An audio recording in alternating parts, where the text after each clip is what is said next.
All right, good afternoon, everyone, and welcome to our panel discussion from federal budget cuts to local consequences, health equity in Santa Clara County.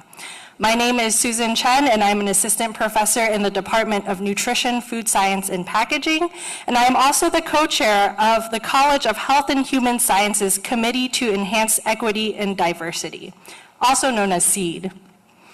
It's a pleasure to have you here as we come together to recognize National Public Health Week, a time to reflect on the vital role public health plays in building stronger, healthier communities for all. Today we will hear from our panelists who are actively working to make our local health system here in Santa Clara County more equitable. It is now my pleasure and honor to introduce a leader who is deeply committed to advancing health, education, and community impact. Please join me in welcoming the president of San Jose State University, Dr. Cynthia Tiniente Matson.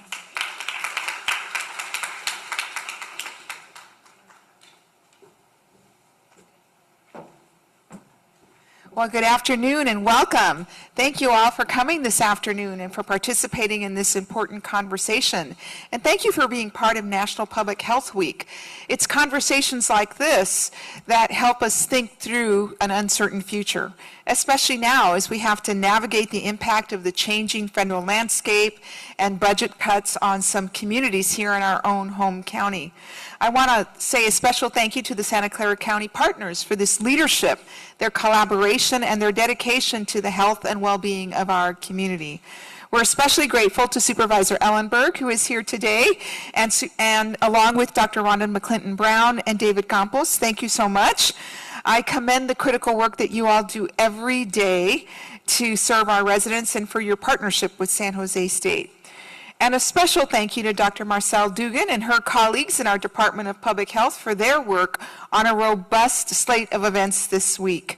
Our program has an outstanding legacy dating back more than 50 years, known for its excellence in education and research, and receiving accolades and international recognition for practice-oriented, community-based training. The program has long embraced interdisciplinary best practice approaches to advancing public health. Dr. Dugan, for instance, is an epidemiologist, a data scientist, and an engineer. This approach facilitates problem solving across pressing issues like health disparities. We have many examples that we can point to when we work together. Developing indexing tools, for example, for the county health department.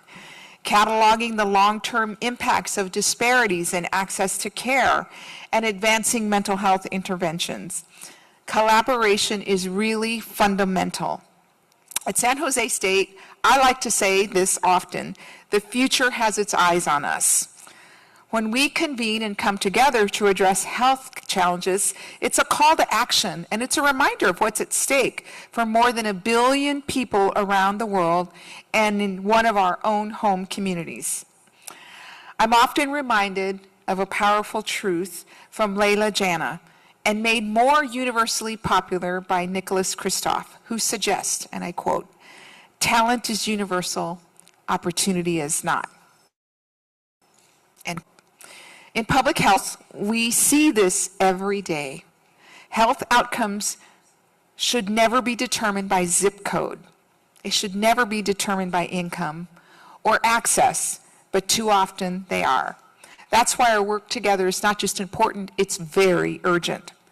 To all the leaders and the doers here, San Jose State is proud to work alongside you. Thank you for your partnership and your commitment to advancing health equity. Here in Silicon Valley, where innovation and AI are reshaping what's possible, we have both an opportunity and a responsibility to ensure these advancements close gaps and advance social and civic good. If the future has its eyes on us, when the future looks back, let it see intentionality, a purposeful community using innovation as a force for equity and action as our standard. Thank you. Thank you all for sharing with us today, and I look forward to your continued success and an amazing conversation.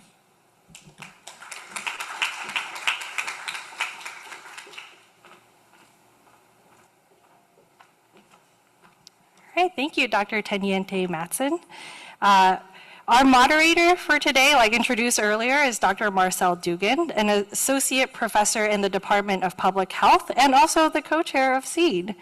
Then let me move on to the next slide here. Great, and then to introduce our panelists again, so Dr. David Campos, Santa Clara County Deputy County Executive, Rhonda McClinton Brown, the Deputy Director of Strategy, Policy, and Planning for Santa Clara County Public Health Department, and then Susan Ellenberg, Supervisor for Santa Clara County District 4. I'm going to go ahead and hand it off to Marcel now to get us started. Thank you. Thank you very much, Susan. And good afternoon, everyone, and welcome once again to this presentation. We are so excited to have our three panelists here today, and hopefully they will talk us through what Measure A means and how it impacts us here in Santa Clara County. So just to set the stage and to frame the discussion, I wanted to give you a little bit of background about Measure A. So you all must have heard about the Big Beautiful Bill, right? Otherwise known as the federal HR 1 bill. And we wanted to know how that impacted Santa Clara County. So in general, Santa Clara County receives about $3.7 billion from the federal government. However, HR 1, the Big Beautiful Bill, enacted some cuts that was passed back in June of 2025, enacted some cuts that adversely impacted our county, which means that the budget cuts are expected to slash about $1 billion from county services. So enter Measure A, right? This was Santa Clara County's answer to what was going on. So this requires a general tax increase of 0.625% for 5 years to fund healthcare services. And this measure raised, or is expected to raise, about $330 million, which, if you remember earlier, I mentioned the shortfall of $1 billion, right? So it's only about a third of what is needed. And it passed on the November ballot. Some of you may remember voting for that. It passed by 57% yes to 43% no. And it just became effective last week. So maybe you're already feeling the pinch. But, now the measure has passed. The focus now turns to what it does, right? So for many residents, this is, it represents a small shift. So on a $100 purchase, it's about 63 cents on that $100 purchase. However, at a county level, this amounts to about $330 million. So, and it represents significant investment in public services, especially in areas like healthcare. So today, we're going to focus on what's going to happen next. How will these funds be allocated? What changes should residents be expected to realistically see? And on what timeline, right? And how can the public stay abreast of the changes, know where the money is allocated, and how that impacts their day-to-day? But before we get stuck into all the details, I would like to ask a foundational question. How do we go from, oh, the Big Beautiful Bill has passed and we see all the media splash and all of that, to somebody in Santa Clara County saying, not on my watch, I'm going to do something about it? So can you talk us through the steps? How does something like that actually happen?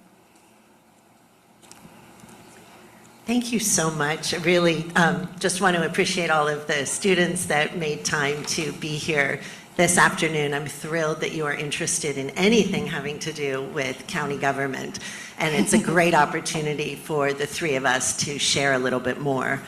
I'll tell you how this came about. Our county has been deeply invested in providing health care to the most vulnerable residents for decades. For a very long time, we owned one county hospital. The Valley was called Valley Medical Center. It was generally full at or beyond capacity, significant emergency room wait times, but it was the hospital that served the majority of Medi-Cal and Medicare patients in the county.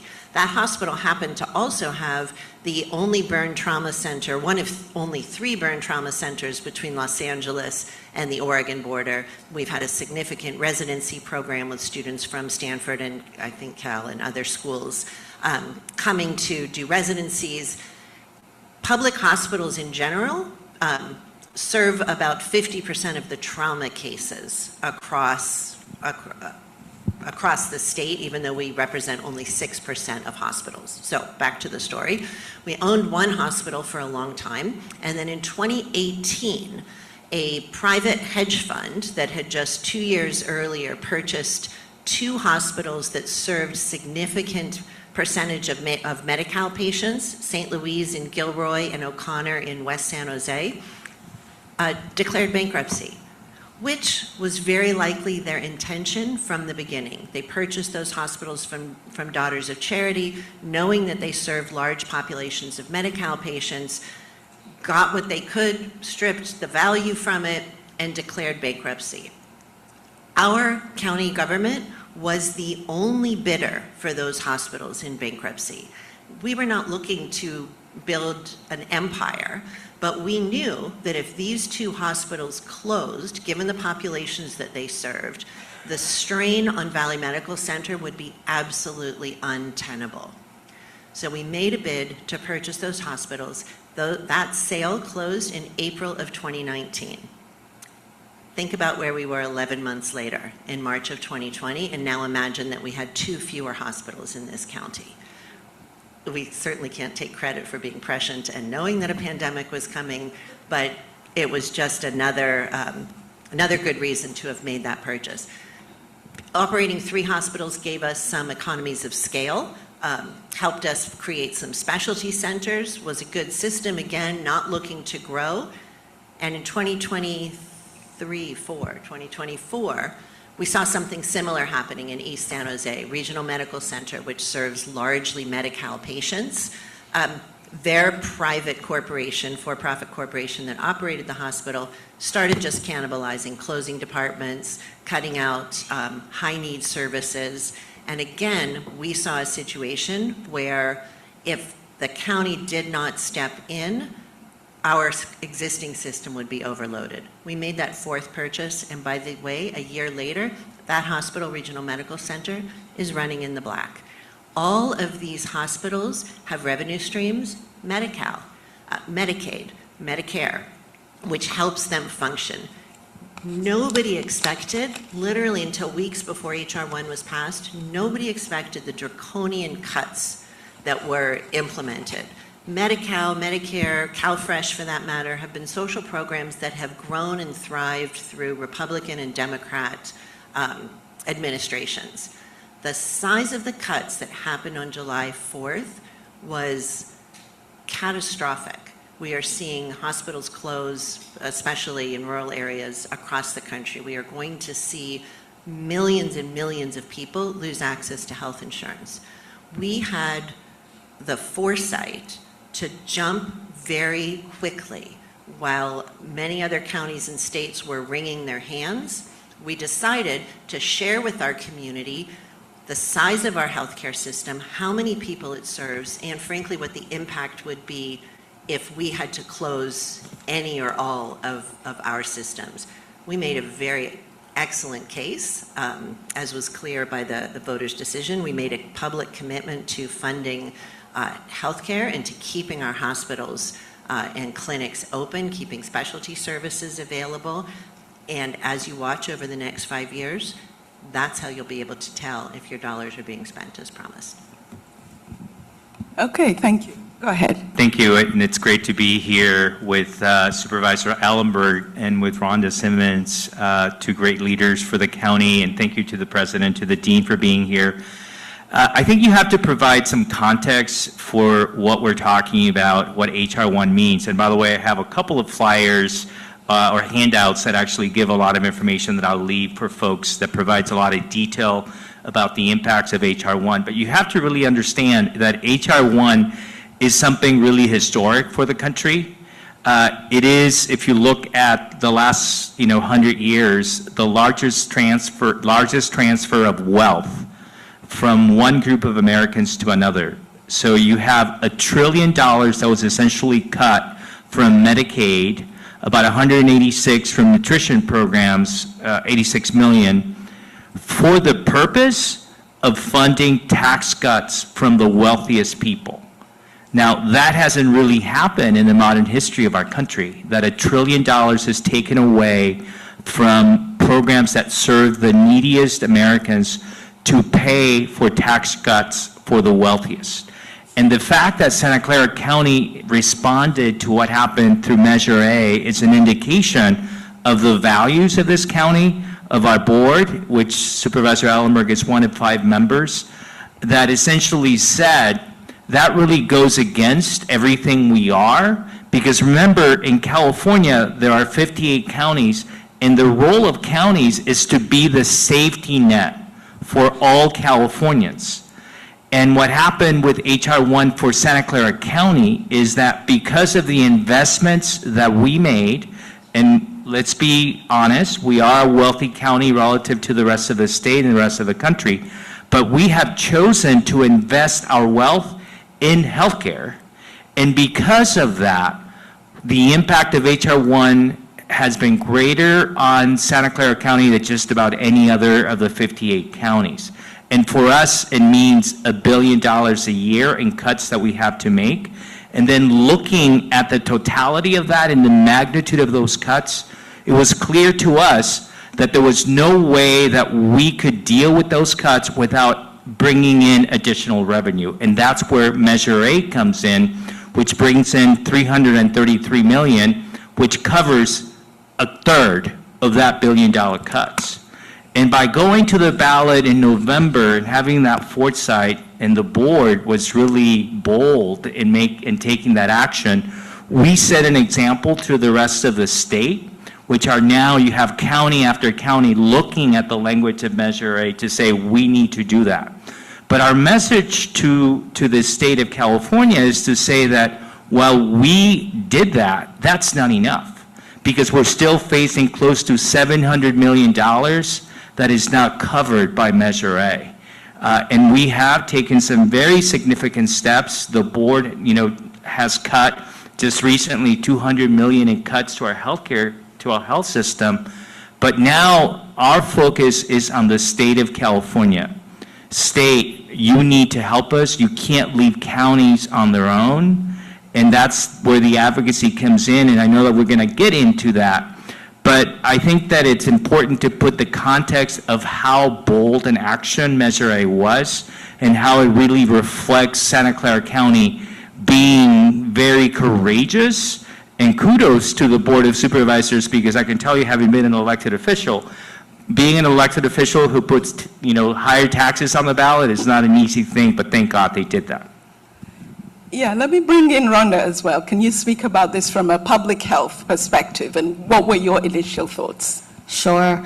Yeah, from a public health perspective, when we think about the essential services of public health being healthcare access, having access to basic needs, promoting healthy behaviors, being able to create environments that allow people to be healthy, at a time when we are not just unraveling people's access to health care, insurance, which we think is a right, not a privilege, but we're also rolling back and pulling away from all of the other basic needs, supports that communities have: housing, nutrition, childcare subsidies, even education.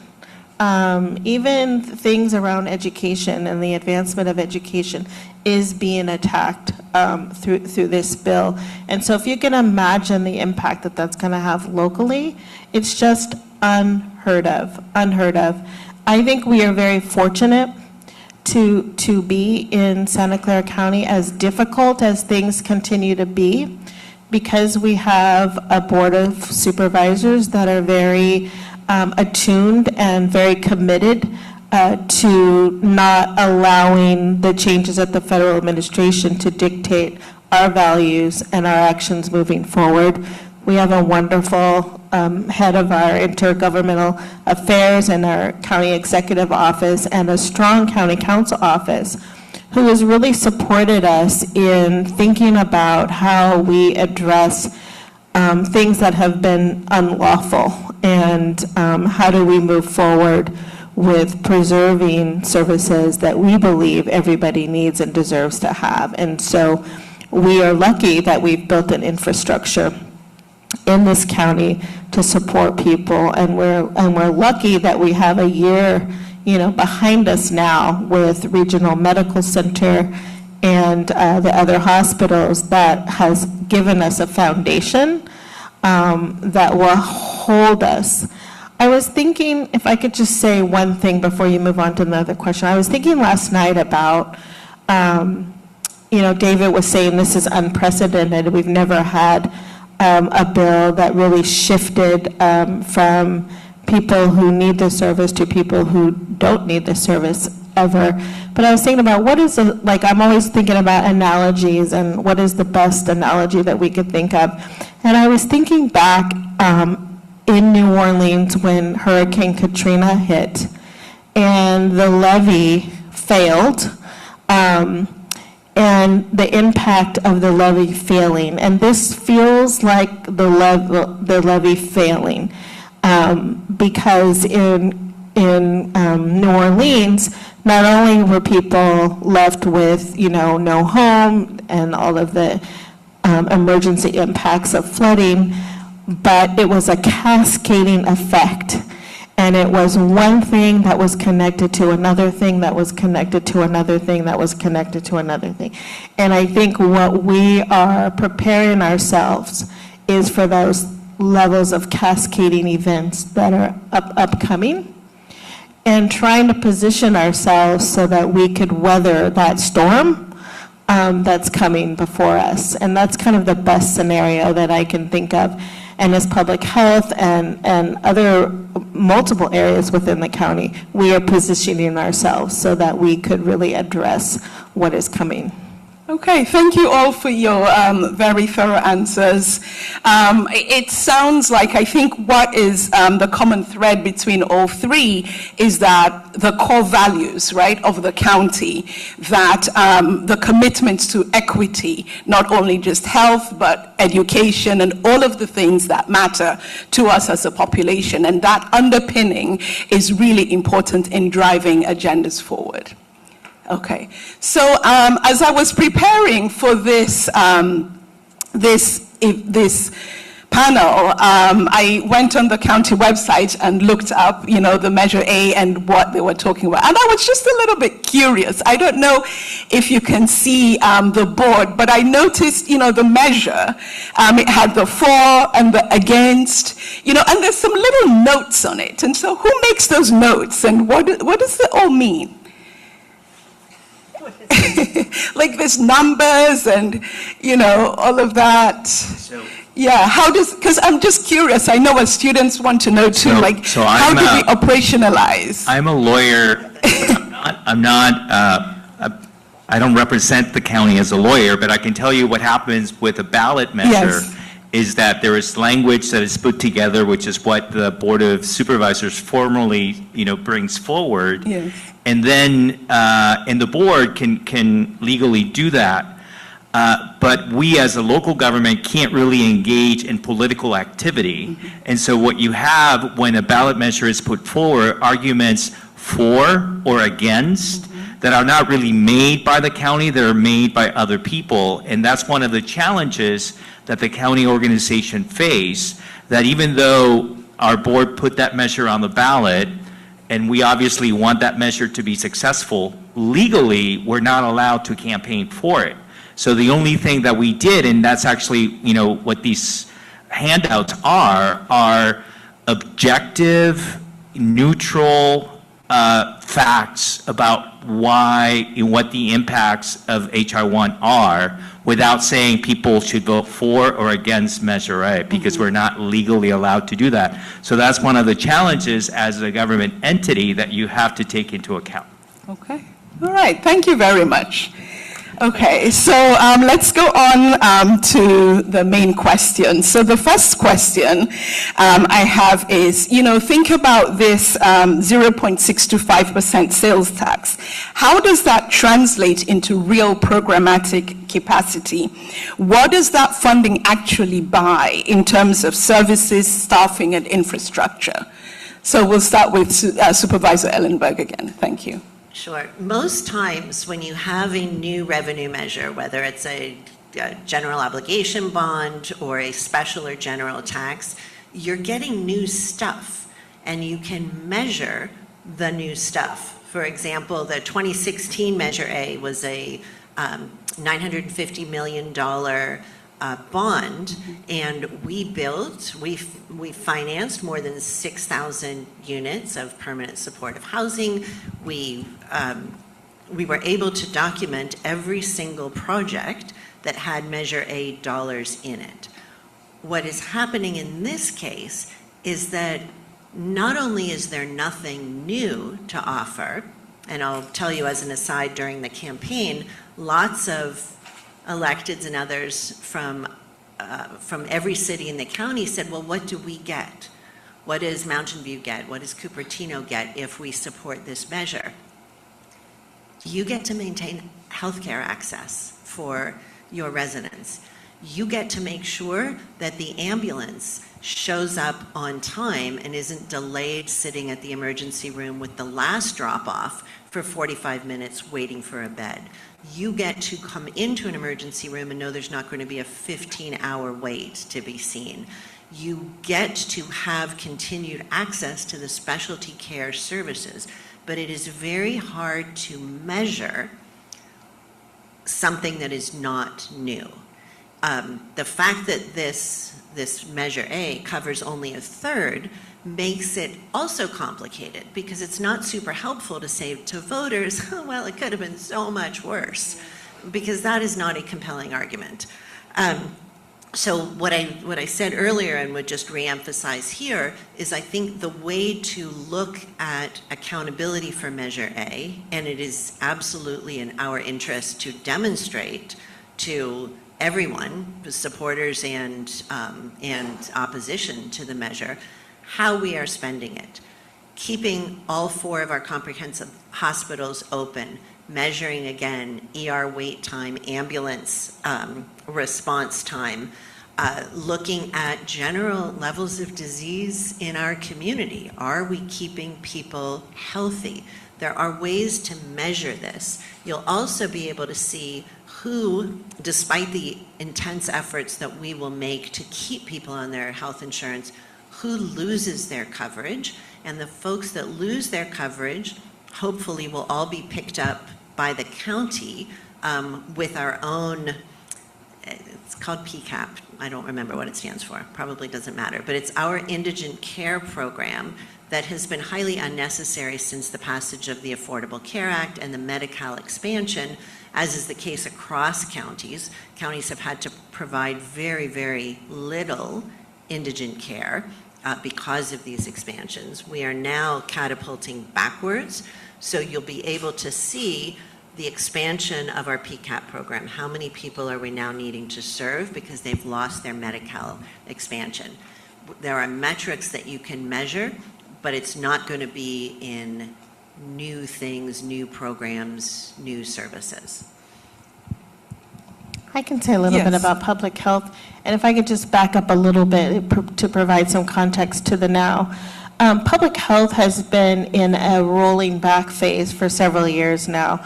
We've had extreme budget deficits and budget reduction targets that we've had to meet every year, partially because the ending and conclusion of COVID-19 funding, and partially because of cancellation and changes around federal funding, including HR 1, which we will eliminate an entire nutrition program that we offered in the public health department. What Measure A has done for us this year for public health, it has reduced our budget deficit target by half. And so, and that has allowed us to settle in. We've had such extreme changes in reductions. We've had to consolidate programs. We've had to strategically think about what can we stop doing, what is it that we must do, what is it that we want to maintain because we won't ever be able to rebuild it again, and really think strategically around how we could downsize the public health department and still meet all of our public health mandated responsibilities and other prevention programs that we think that are very, very important. And we've been able to do that, but this past year was like, I just don't know if we could do any more, you know. And so Measure A has really allowed us this year to settle in a little bit and take a breath.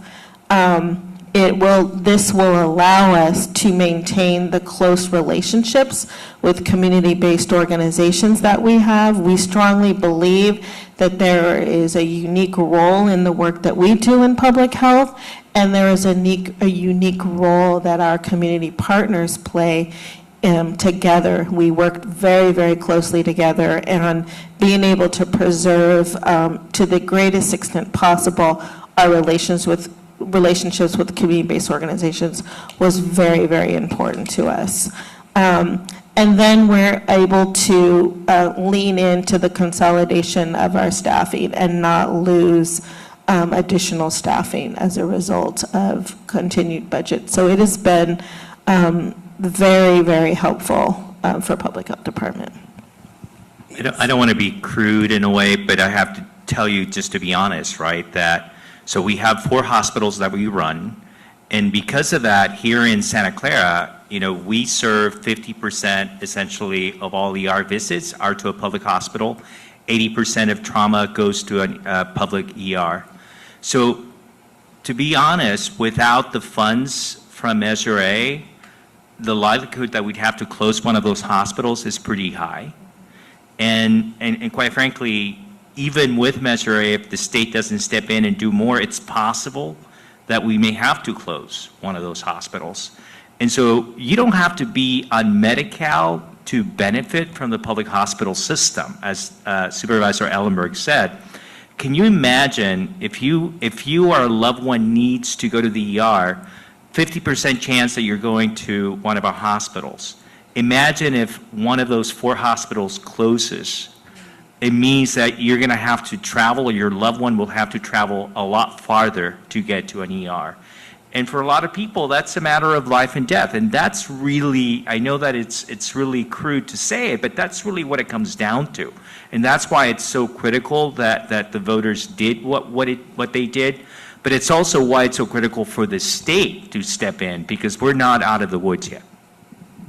Yeah, so it sounds like there's some potential. So all is not lost.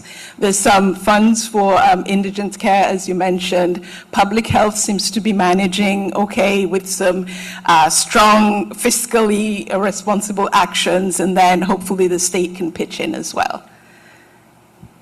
Can I make a Yes. couple of, I'm still on, yes? Yeah, notes go ahead, on, yes.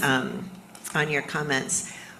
When we protect really critical programs like public health, that means, and we have fewer federal dollars and fewer Medicaid dollars, that means that money is coming from our general fund. Okay. Only a small portion of the county budget is not pass-through dollars, meaning federal and state dollars that come through and are earmarked to be spent in very specific ways. The only fungible part of our budget is the general fund. So to the extent that we are supporting public health, that will come at a cost to other departments that are funded by the general fund. And largely, the public safety and the criminal legal system departments are the ones that are funded by the general fund. Behavioral health is also going to suffer dramatically. So just want to be clear that it really is a zero-sum game, because we have to pass a balanced budget. So it's definitely not in an okay space. Everybody is losing. The question is more or less. And the other point I want to address is the notion of the state pitching in or backfilling. This is not a county-created problem. Medi-Cal and Medicaid dollars come from the federal and the state government, and we implement the programs by providing health care. This should not be, when the federal government stops, and the county and the state government, frankly, has also pulled back on the Medi-Cal expansion for individuals with insecure, uncertain documentation status. When they pull back and look to the county to say, you have to fix this, we can't backfill you, that's nonsense. We're not asking them to backfill. This is their job and their responsibility. And the flip side, David, that you, I think, so wisely touched on with the fact that our county passed a revenue measure, there are a few other high wealth counties that are trying to do this. I don't want that to be seen as a substitute, that counties should take care of themselves, as if we could possibly fulfill the obligations the size that the federal government and the state government make. So I would encourage all of you, to the extent that you are doing any advocacy or talking about this, to not describe the state as needing to backfill, but to step up and meet their own direct obligations, whether it's with regard to Medicaid, Medi-Cal, or indigent healthcare services. Thank you for coming to my TED Talk. Okay, I think that is an important segue to the next question, which you have touched on a little bit, but we want to understand, how should leaders prioritize? And I know you talked about that in your earlier comment, but how should leaders prioritize investments while honoring the expectations of the voters who approved it? And how do you plan to make up the shortfall? So let's talk about that in more detailed terms. Well, Yeah. I think it's nice that you say how we plan to make up the shortfall, because I don't want to paint a rosy picture, because public health has a reduction, that the pain isn't still there. And so while Measure A was a success, and the pain is still here, and I think David's articulation around keeping emergency services available is a really good analogy. We are all still going to feel the pain of HR 1, even though we have Measure A. We are still going to feel the pain. As residents, as county agencies, as departments, we're still going to feel it. I think that's a really hard question, because we're talking about safety net services. We're talking about vital services. We're talking about services that are embedded in the crisis of which we are all living in. And we don't know what's coming tomorrow. Every day there might be something new coming that we're going to need to react to. Yeah. So we're living in a world where we're planning for the impacts of HR 1 at the same time that every day something new is coming our way that we need to respond to. So for Public Health Department, I think that we are continuing to consolidate services where we can. We are continuing to be very aware of the services that we're mandated to provide, and making sure that we have the adequate infrastructure to hold up our public health responsibilities of mandated services. And then we also feel that this is a very, very difficult time for organizations that are working at a grassroots community-based level.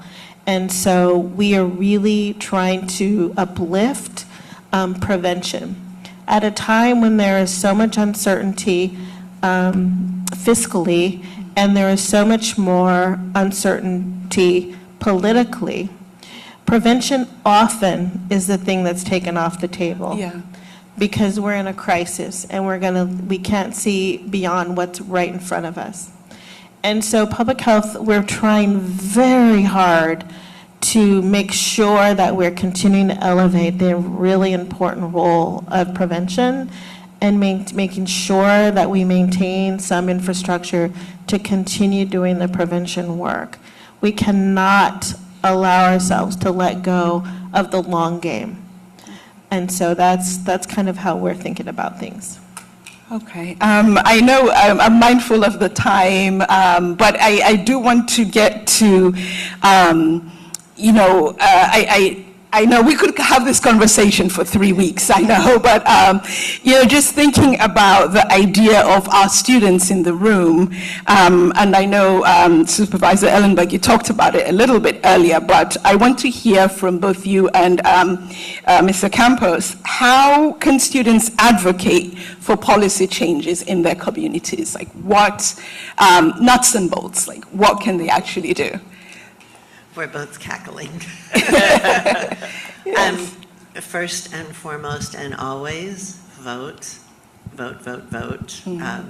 Who represents you at every single level of government makes a difference. So be engaged, know who's representing you at every level of government, know what their purview is, know how to engage with them.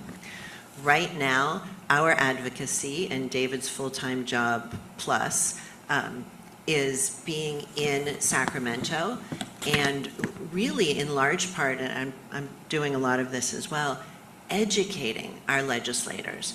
Because of term limits, virtually none of them were around before the Affordable Care Act. They don't know about the days that the state actually funded indigent care. Most of them don't remember a time before the Medi-Cal expansion. Many of them do not understand how their constituents who have commercial insurance are going to be impacted as well. So before we can even count on their support, we need to do so much education. And the more voices that we have with the same messaging, the more influential it is. So connect with your legislator that represents you. If you don't live, and I'll tell you that our county delegation is very supportive, and yet they all have their own priorities as well. How do we get 120 elected individuals who care about a lot of things to come together and prioritize this work? I hear completely contradictory things. On one hand, California is the 4th largest economy in the world, and everybody likes to lean into that. So powerful, bigger than so many other countries.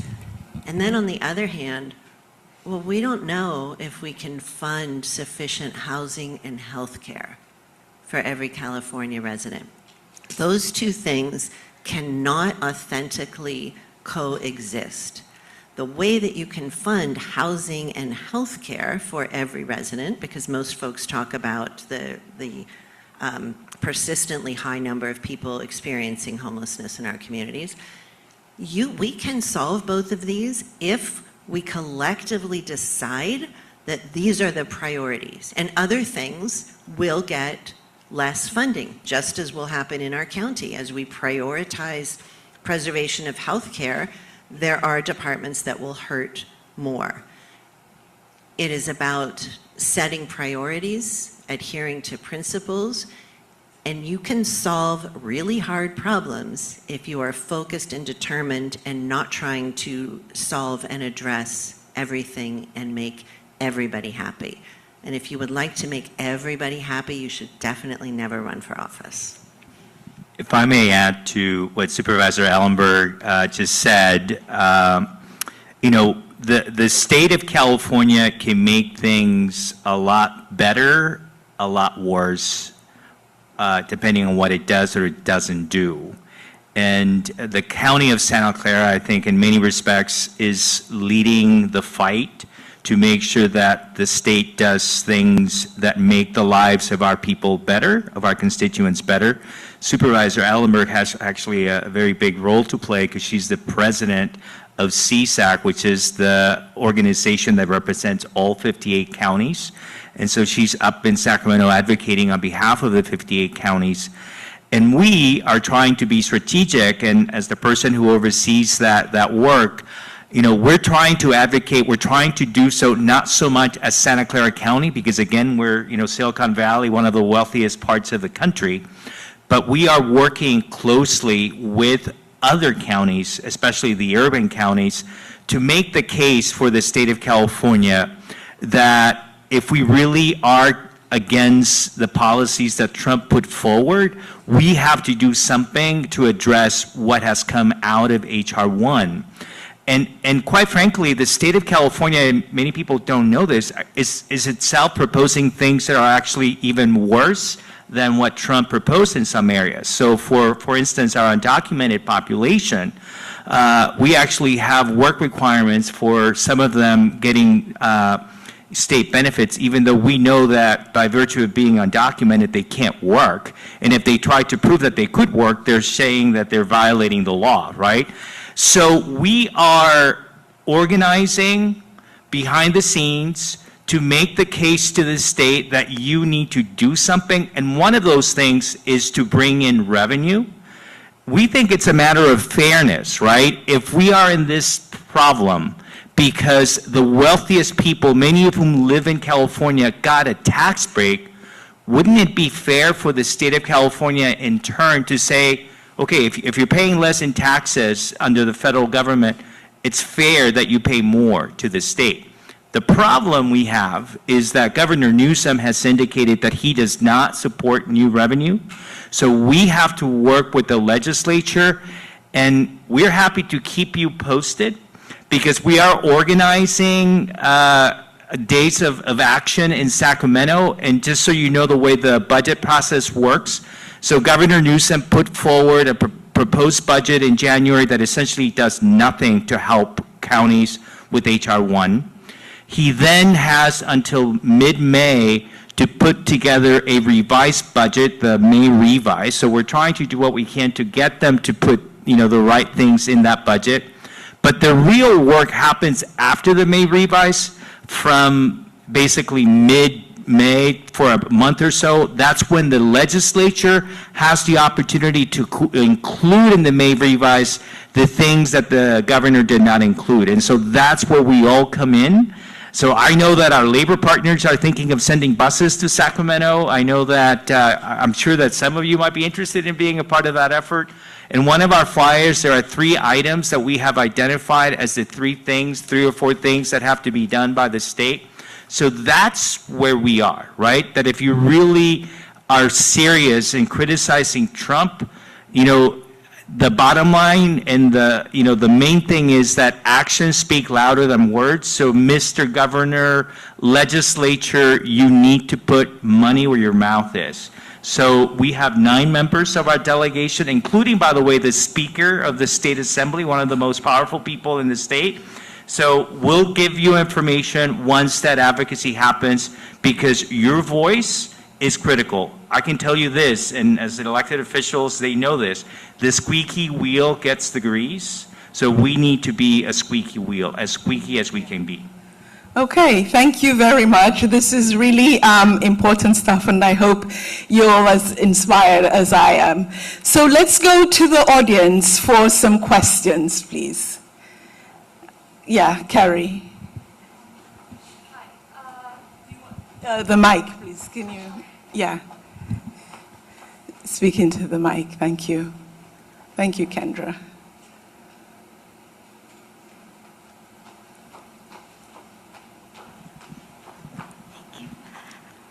Hi. First of all, thank you for your candor.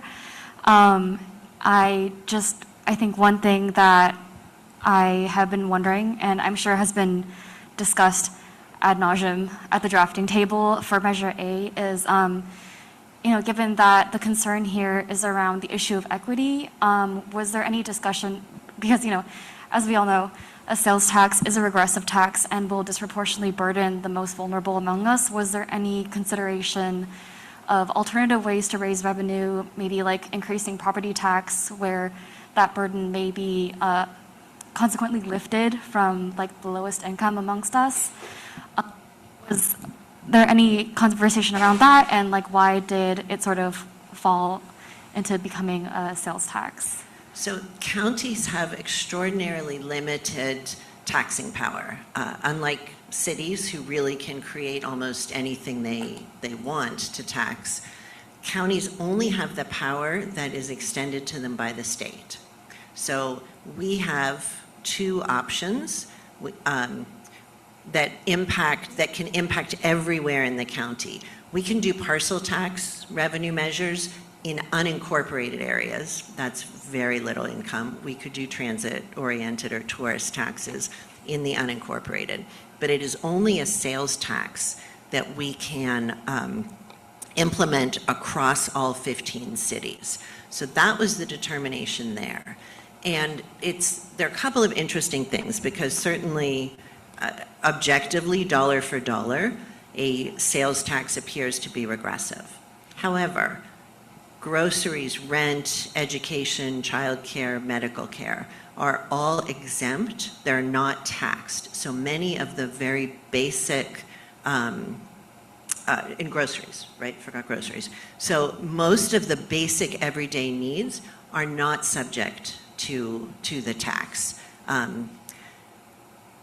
People who are spending more money, actually, especially on big luxury items, are paying a significant amount in sales tax, and usually if they are making those kind of purchases, better able to bear them. Also, before you run a tax anywhere, you're going to do polling. And interestingly, I think the support of the tax polled highest in District 2, which is East San Jose, and District 1. And in District 1, which is South County. Those are the two lower income of the five supervisorial districts. So their understanding is that while they might pay a little bit more, the benefit to them is going to be significant, because these are also largely the users of our healthcare system. The lowest support for this bill, for this revenue measure, came in District 5, which is the north and wealthiest part of the county. And of course, there are pockets of need everywhere, but overall, by far the highest incomes, and there were the most objections there. So yes, technically it's regressive. No, it doesn't really work that way, and I feel that that can often be used as a crutch to not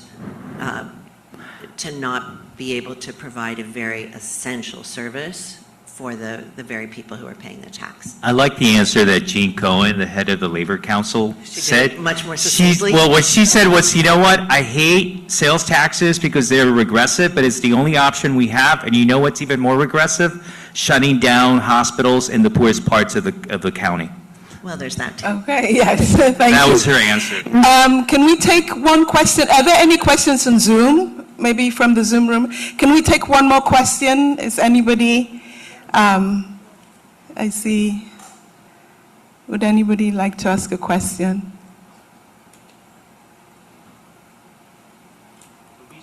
One more?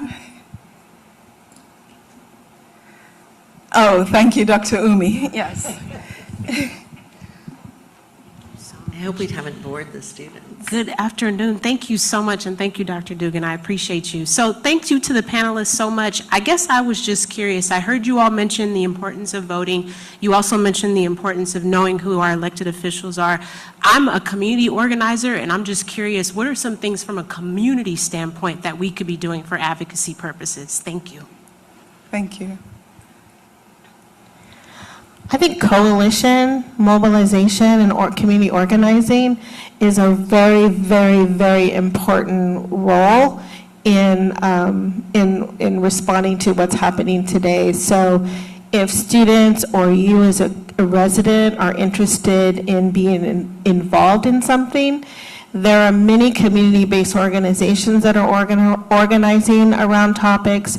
There are advocacy groups that maybe have special topics, maybe it's healthcare access, maybe it's, I don't know, Breathe California, lung and anti-tobacco kind of things. But there are coalitions that are organizing around special topics. And as for healthcare overall, as well as some of the other federal changes that are coming down that, are really harmful to us here in Santa Clara County. And so I think another way for students to be involved is to learn about what coalitions exist and join those coalitions. It might be a neighborhood association, it might be a community-based organization in your area. And also, I'm on behalf of Supervisor Ellenberg, come to a board meeting. You're always welcome to come to board meetings, city council meetings. One of the beautiful parts of COVID is that you can come in person and observe and listen, but you can also log on now with Zoom. And you can log on Zoom and listen. You get the agenda ahead of time, and you could look at, wow, that's a topic that I really have some feelings about. I want to listen to what that is. You can watch it on YouTube. If you missed it, you can write a letter. You can send your comments before the meeting, and that they will be read and they will be heard. And so I think there's a lot of ways that you could participate and share your voice. You might feel a certain way about conversations that are happening. You might feel like my lived experience is I have something to contribute to this conversation. And I want to share what my perspective is and what my lived experiences are as our elected officials are deliberating and talking about the strategy that they're going to have. Your voice, your perspective matters. And so that's a few. Okay, thank you very much. This was really great. Like I said, we could talk about this for weeks, but just to close, I have a couple of rapid fire questions, short answers, very quick, that I'm going to ask each of the panelists. So, first one, where are we still falling short on health equity in Santa Clara County? Ms. McClinton Brown, short answers. That is not a short answer. Again, with health equity, it is a long game. And health equity is something that we're always striving to do better, always striving to consider in what we're doing in our current state. And like prevention, at hard times, sometimes we're seeing and observing where health equity is getting forgotten a little bit. And so I think my short answer is that we have to remember that advancing health equity requires all of us to be thinking about health equity. Okay. A couple of places where we know that we're Yes. falling short, and the way we're addressing it, 3 or 4 years ago, former Supervisor Simidian and I created the Race and Health Disparities Community Board, which is a board that specifically looks at outcomes across our hospital system and for disparities, both in employment issues and in patient health outcome issues. One that Rhonda knows so well is that we are working very hard to close disparities around Black infant and maternal health. Whoever snaps should come to our PEI conference on Friday. Yeah. And my colleague Supervisor Arenas recently directed county administration to conduct a Latino health assessment, because we know that there are significant disparities there, but when you know what they are and you can measure them, rather than just having a sense that this is out there, you can actually address them. So implementing that assessment is another action that we're taking now. Okay. I agree with all of that. The other thing that I would add is that probably the most targeted community right now is the trans community, the transgender community. We are actually ahead of the curve in terms of the county, but I think that we can all do more. Yes. And just by way of legislation, there have been 700 anti-transgender bills that have been introduced in the last couple of months nationwide. Okay, and final question, what gives you hope? Let's end on a positive note. What gives you hope? We'll start with Mr. Campos. I think just being in Santa Clara County, being involved with an organization that has this board of supervisors like Susan Allenberg and so many others, all of them, and then being here today. I think you give me hope. I'm going to be in Sacramento tomorrow, so I'll be thinking of you as I'm talking to members of the legislature. Okay, Ms. McClinton Brown.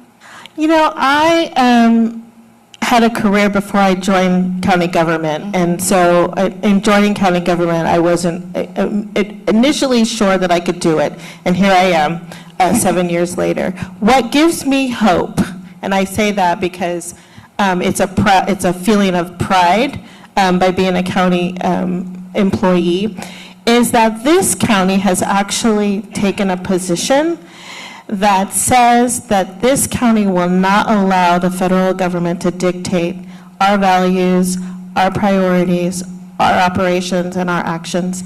And that this county is actually standing behind that. It's not just words, but this county is actively doing things that are really helping me feel like there is hope in this uncertainty and at a time when, there's an attack on values, humanity, anything that we believe in. And so I actually feel really proud to be in this role in public health in this county of Santa Clara when there is so much support in really addressing the very, very difficult things that are happening at the federal level. Okay, thank you. Supervisor Ellenberg. I will return the generous compliments. It is certainly wonderful to work with leaders like both of you. What gives me hope is that I see so many helpers, and I always think of the story that Mr. Rogers told, that when he felt scared or afraid or uncertain, his mother told him, when you're afraid, when you think things aren't going well, look around you for the people that are helping. You'll always find somebody who's helping. And everywhere I look, I find helpers, so that's who I focus on, and they give me joy. Okay, well, with that, thank you again to our amazing panelists. We really appreciate your time, and I'll turn it over back to Susan. Well, let's do a quick round of applause. Thank you. Then we have a few closing remarks. So first, I'd like to invite up our very own Dean Shillington, so Dean for the College of Health and Human Sciences. So please come on up. Thank you.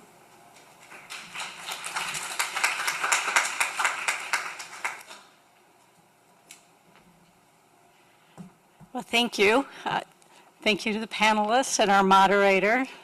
I think that we could have all sat still and been mesmerized for another 2 hours. So thank you for your generosity of time and being here and sharing this. Congratulations on a truly thought-provoking discussion in recognition of Public Health Week. What today's conversation made clear is that advocacy matters. It matters because policy decisions are never distant from people's lives. They shape whether families have access to care, whether communities can receive preventive services, or whether our most vulnerable residents are supported with dignity, consistency, and compassion. Advocacy is essential. It is the shield. It ensures that health outcomes are not determined by zip code, income, language, or circumstances. Advocacy is the voice. It protects access to care, sustains vital services, and gives communities a seat at the table where decisions are made. For us who are in higher education, this is a call to leadership. Universities have a responsibility not only to prepare our students academically, but to help foster civic purpose, public service, and a deep understanding of how systems can either widen inequities or help close them. The future of health equity will depend on leaders who understand that service, advocacy, and justice all go hand in hand. Let this conversation strengthen our shared commitment to advancing health equity, expanding access, and serving our communities with intention and resolve. Thank you.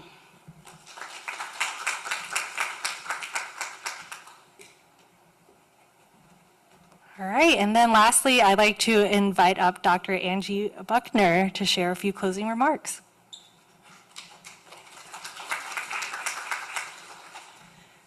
Thank you. Thanks everyone for coming. I'm going to keep it super short and sweet. Appreciate the panelists. Thank you for your time. Thank you for your dedication. Thank you for your commitment to public health and to our community and for taking the time out to come here today.